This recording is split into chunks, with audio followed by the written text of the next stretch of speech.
Hi. Today I want to talk a little bit about the national interest exception for travel during the COVID crisis. All right, let me start at the beginning. The United States has issued a handful of presidential proclamations, they're called PPPs, which relate to restricting travel specifically from certain areas and with certain visas. So off the top, I want you to know if you're a citizen or a green card holder or a son, daughter, spouse of one of those, you probably don't have an issue and you can travel without any kind of restriction. Aside from that, we've got a whole variety of restrictions, and I'm going to hit them quickly to try to cover what might be helpful for you out there. First of all, we have geographic area restrictions. We've got China, Brazil, Europe as the three main areas that have, and Iran, for travel restrictions by presidential proclamation. Now, aside from that, the president issued a couple more proclamations that dealt with economic hardship in America, so that they were restricting H-1B, L-1s, and other travels on certain kinds of work visas. This patchwork of different proclamations has caused a ton of confusion. In fact, it's really not clear even for lawyers who should require a exception or who could just travel freely. Even more confusing, if you look at the news or talk to friends and family, you hear about airplanes coming and going full of passengers from these areas, specifically from Europe, where people just come to the United States, get off the plane, and just walk through the airport, no problem. So let's go back and hit the points that matter for you if you're thinking about traveling during the COVID-19 restrictions. All right, the most important thing will be if you're traveling on an H-1B or L-1 visa. Now, these visas have been not specifically designated as restricted until December 31, 2020. That presidential proclamation is still in effect.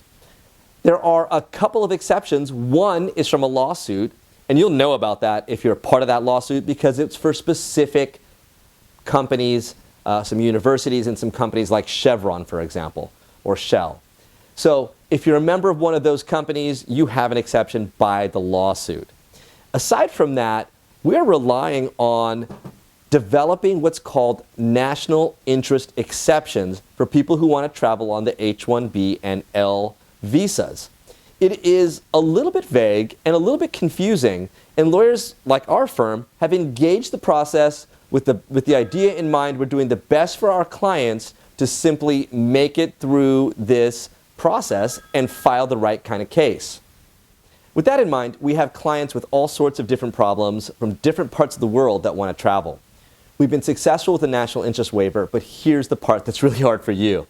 It depends on each consulate. Consulates literally have different rules, and these different rules require different formats or different documents or different bases for being awarded the national interest exception.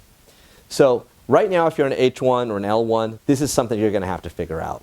Work with your attorney, get involved, see if you can get an exception. Another type of exception that we're finding is the geographic exception.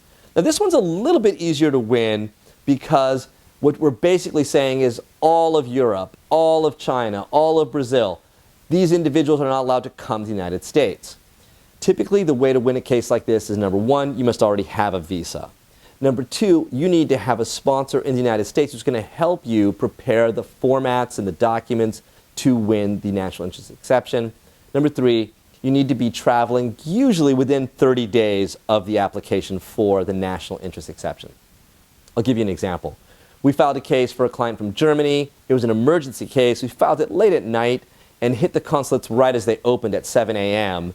And we prepared documents in advance that showed there was a need based on economic hardship. And economic hardship isn't actually part of the national interest exception.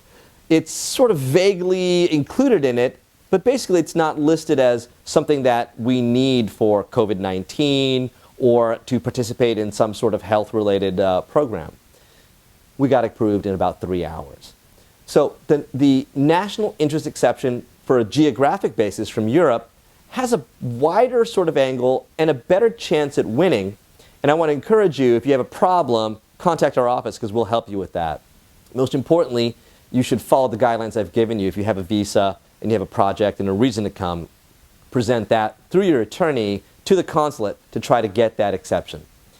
Final point I'll make is that these national interest exceptions don't require an interview. They don't require you to file a DS-160. They're literally an application that we make up and send to the specific consulate. So today, traveling under COVID-19, if you're from a restricted area, can be a bit crazy. The information doesn't make sense. The websites don't help you necessarily.